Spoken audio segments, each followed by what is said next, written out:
И снова здравствуйте, мои уважаемые зрители. На дворе у нас продолжается 24 февраля. Третий мой сегодняшний оперативный выпуск будет посвящен ситуации на сегодняшний момент, когда я начинаю писать 11 часов 08 минут по московскому времени. Так, что произошло за последние 3 часа. Судя по той информации, которая приходит, я отвечаю, почему я не делаю стримы, как некоторые. Я не вижу в этом никакого смысла, потому что в этом ворохе информации, смысл в нем можно закопаться. Та информация, которая проверена и которая уже есть, из Крыма группировка в целом выходит на линию Днепра, то есть я думаю уже к концу дня она должна закрепиться напротив Херсона на уровне Днепра и попытается взять плацдармы на правом берегу. Идет также колонна в сторону Мелитополя, взят либо блокирован город Геническ, в целом колонна идет дальше без проблем. Сопротивления никто не оказывает, российская армия по сути заходит без боя. На Донецком направлении Волноваха идут сообщения о полном разгроме 53-й механизированной бригады. Некоторые подразделения окружены и просят гуманитарного коридора для выхода. Причем российское командование пытается по всем каналам донести до украинских военнослужащих, что как в Грузии в случае 2008 года, если украинские войска будут бросать технику и оставлять оружие, они будут получать гуманитарные коридоры и их никто атаковать не будет. Любой военнослужащий может совершенно спокойно уйти домой.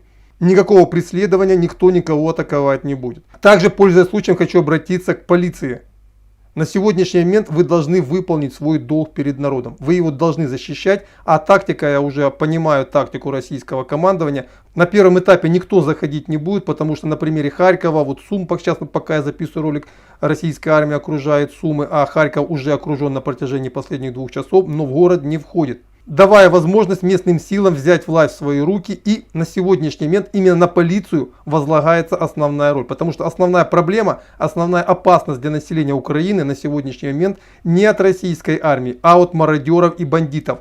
Если, например, полиция самоустранится с улиц городов, которых они должны защищать, то в городах может начаться хаос. На самом деле сегодня я еще раз обращаюсь, это очень важно, к полиции Украины. Вы должны остаться вне политики, но вы должны сохранить порядок на улицах своих городов. Это ваша обязанность. Это очень важный, важнейший момент. Все люди, которые носят погоны полицейских в Украине сегодня, вы обязаны выполнить свой долг. Итак, с этим понятно. Что у нас дальше? На Луганском направлении похоже, что основные силы 57-й бригады уже разгромлены, и войска ЛНР медленно, тем не менее, наступают на север. А вот навстречу им идут российские войска, которым в целом никто не оказывает никакого сопротивления. И как я сказал чуть ранее, уже город Харьков полностью окружен российской армией и ждет, пока в городе установится правильная власть. Ну и соответственно колонны идут дальше на юг. Сумы, Сумское направление, основная колонна идет южнее по границе Сумской и Харьковской области. Направление Ахтырка, Полтава, и далее скорее всего будет одна колонна пойдет на Киев с востока, вторая пойдет на Днепропетровск. Таким образом, отрезая основные силы войск, которые сегодня находятся на Донбассе, от остальной территории Украины. То есть, как я сказал в предыдущих материалах, ВВС Украины, ПВО Украины уже перестала существовать как военная сила, уничтожены склады. Одна из баз Байрактаров уничтожена, по вторым вроде говорят, что некоторые уже сбили. Также колонна российских войск вот прямо сейчас окружает город Сумы. Буквально час назад она прошла Стычковку, северо-восточная окраина города. Это примерно 7-8 километров до окраины. И я призываю жителей города не паниковать, оставаться дома и сохранять спокойствие. Главное, никакой паники. И здесь позволю дать несколько коротких советов по опыту города Харькова, где уже пропала в многих районах вода и люди выстроились в очереди за водой. То есть наберите, пожалуйста, пока есть возможность, те города, которые попадают в зону ближайшего, так сказать, наступления российских вооруженных сил, наберите, пожалуйста, питьевую воду, чтобы у вас была дома запас на несколько дней. Наберите, пожалуйста, воду в ванну, потому что в любой момент вода может исчезнуть. А как вы понимаете, в больших городах без воды и ни туды, и ни сюды. Кто не успел подготовиться, пожалуйста, у вас еще есть время. На севере области российская колонна вдоль трассы Москва-Киев движется по направлению к Королевцу. И я так понимаю, сегодня она должна выйти на Десну. Параллельно ей с территории Брянской области, из Клинцов, идет колонна по направлению к Чернигову. А еще одна колонна идет с Гомельской области. И я так понимаю, к концу дня Чернигов тоже будет окружен. По Киеву пока никаких сообщений о десантных операциях не приходит.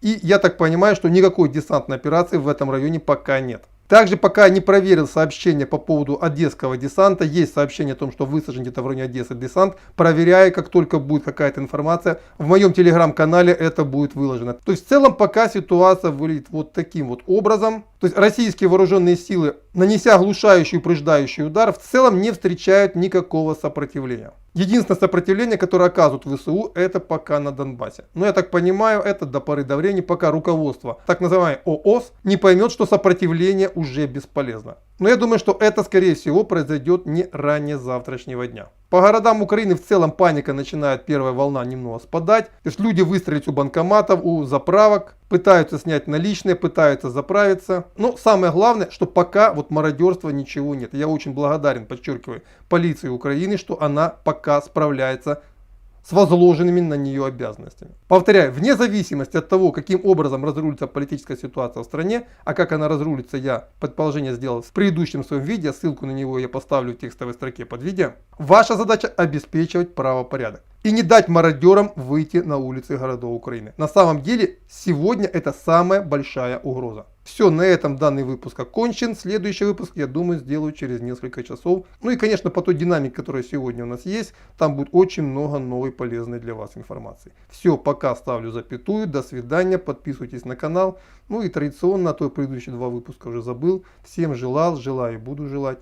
Будьте здоровы. Все равно рано или поздно это все закончится. И будет все хорошо. До свидания.